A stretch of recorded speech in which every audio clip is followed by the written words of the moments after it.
Pitching is hard. I think that is an accurate description of throwing a baseball at someone who is trying to hit it. However, a couple things make sense to me. You need to combine speed with movement. You can either throw the ball really hard and hope the batter does not make contact, or throw the ball with a lot of movement so the batter swings too early or swings over the ball. But the best pitchers are the ones who can combine speed with movement. They create the perfect recipe for pitches that can be thrown at just the right speed to create the amount of movement necessary to get the batter out. A pitch that immediately comes into my mind is Mariano Rivera's cutter. He was able to combine the speed to create the movement necessary to squeeze batters inside of the zone. Of course, this pitch did not always work, but this cutter gave Rivera the title as the greatest closer of all time. I mean, he has an award named after him, the Mariano Rivera American League Reliever of the Year. But let's go to the other side and look at a different pitcher, Trevor Hoffman. He has an award named after him too, the Trevor Hoffman National League Reliever of the Year. And just like Rivera, he created a career off a single pitch, the changeup. Instead of gripping the ball with his fingers, he used his palm to grip the ball, creating one of the nastiest strikeout pitches of all time. So, after explaining with my limited knowledge what creates a successful strikeout pitch, I want to ask one thing. Why does the Eephus exist? At least with a curveball, there is some speed and a sharp break, enabling pitchers to keep players off balance. One example of this is in Tim Lincecum's 12-6 curveball. It was thrown just under 80 miles per hour and had a sharp break that kept players off balance. But with the Eephus, it's like slow motion. I mean, check out this pitch, what I consider the greatest Eephus of all time.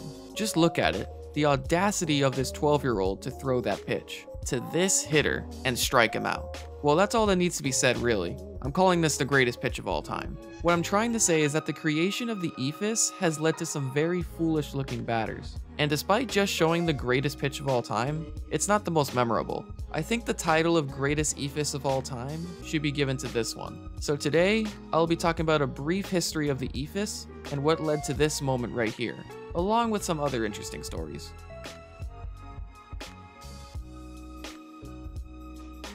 Let's start with the brief history of the Eephus. The invention of the pitch has been attributed to Pittsburgh Pirates pitcher Rip Sewell in the 1940s. Some say that the pitch actually began being thrown in the 1890s and remained dormant until Sewell brought it back. However, for the sake of the video, we will say that Sewell brought the pitch to the public eye. But the story of why he started throwing the pitch is pretty crazy. Sewell made his debut for the Detroit Tigers in 1932. However, he was very bad in the few appearances he made and was not part of the 1933 squad. He wouldn't get signed to another team until 1938. During his early years in Pittsburgh, he was a very good pitcher. His best season being in 1940, where he finished with a 16-5 record and a 2.80 ERA, allowing him to be 25th in MVP voting. It may not seem that great, but just think of how bad he was in his debut season. He couldn't get a baseball job for about 5 years, and now he was an above-average pitcher. However, in December of 1941, everything changed. Sewell was injured in a hunting accident as he was shot with 2 loads of buckshot. The injury permanently damaged the big toe that Sewell pitched off of, and he was required to re-engineer his pitching motion and delivery. The re-engineered pitching motion is what gave rise to Sewell's famous blooper pitch, otherwise known now as the Eephus. He threw this pitch by holding the seam and flipping it off 3 fingers to get a backspin. The arc of the pitch would be 25 feet. I don't know what the arc of a curveball is, but no way it's anywhere near 25 feet. When Sewell threw this pitch for the first time, coincidentally, in a game against the Detroit Tigers, the hitter started to swing, he stopped, he started again, he stopped, and then he swung and missed it by a mile. Sewell thought everyone was going to fall off the bench because they were laughing so hard.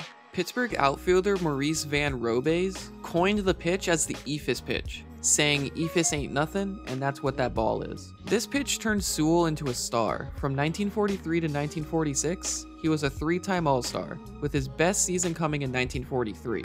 He finished with a 21-9 record with a 2.54 ERA, placing him 6th in MVP voting. Now for Rip Sewell's most infamous story. Some of you may have already heard this story, but I think it's really interesting. Going into the 1946 All-Star game, no one had hit a home run off Rip Sewell's Eephus pitch. Enter Ted Williams. Pretty good hitter if I say so myself.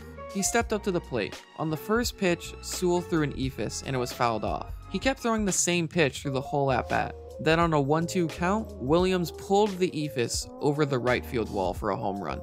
Years later, Williams would admit that he had stepped over the front of the batter's box. Let's take a look at the at-bat. This is some very old footage, so I'll try to make things clear as much as possible. Sewell throws the pitch, and look how high he throws it. That's just insane. Anyway, we see Williams swing, and if you see his front foot, it is clearly in front of the batter's box. So the only home run that Sewell gave up on that pitch, it shouldn't have counted.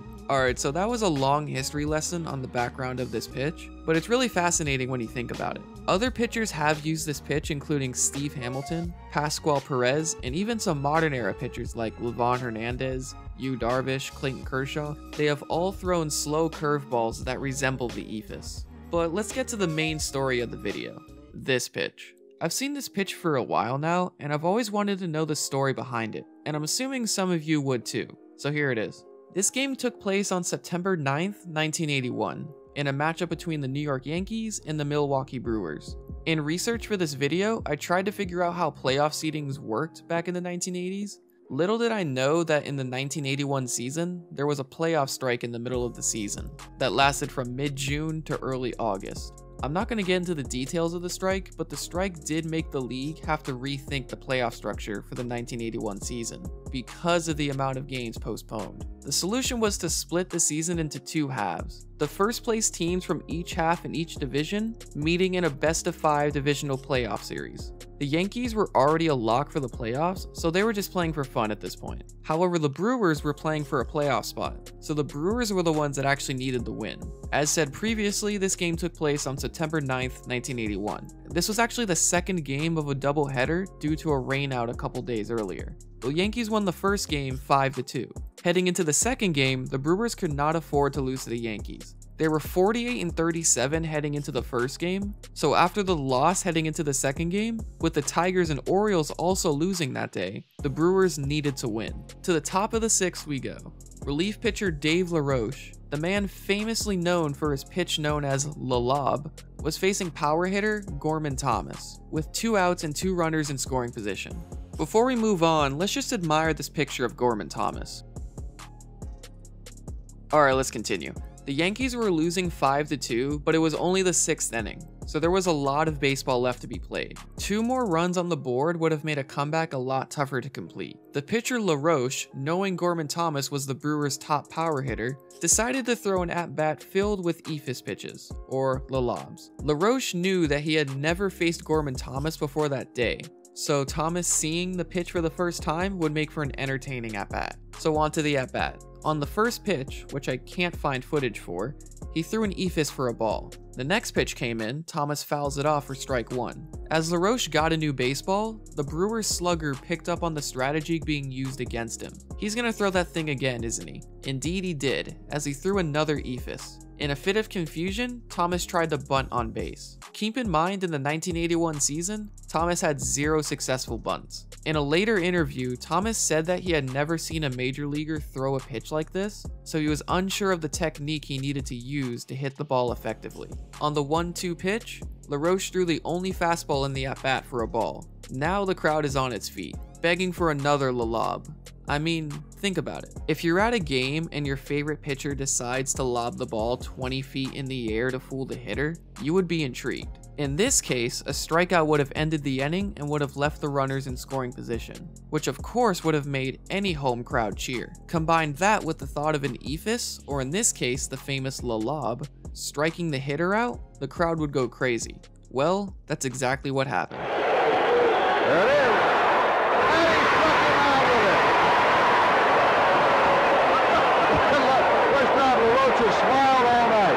And that's the story. The ending ended, but the Yankees would still go on to lose to the Brewers 5-3. One more little tidbit to this story. From an ESPN article, it was said that hitting LaRoche's trick pitch became Thomas's mission. He insisted that the reliever throw him nothing else whenever their paths crossed on the diamond. If LaRoche did not honor that request, Thomas would not swing. The next season, when Storm and Gorman finally hit one fair, a line drive over third base, the Milwaukee fans gave him a standing ovation. So yeah, those are a couple stories centered around the Eephus. The Eephus is just a fun pitch to watch. It's like the knuckleball. It is so rare nowadays that whenever you see it, you have to stay tuned. When I thought of this video, I didn't really know what I would end up talking about, but in the end, I think I found a few fascinating stories within MLB's history. Hopefully you guys found them interesting too.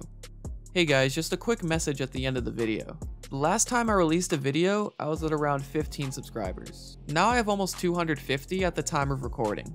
I really can't express how grateful I am for everyone that has watched my videos within this period, notably my Washington Nationals video. I mean, it's at like 20,000 views right now. Everything is just crazy right now, to be honest. So I just wanted to say thank you to everyone that has watched my videos and or subscribed. And yeah, I hope you guys enjoyed today's video. See you next time.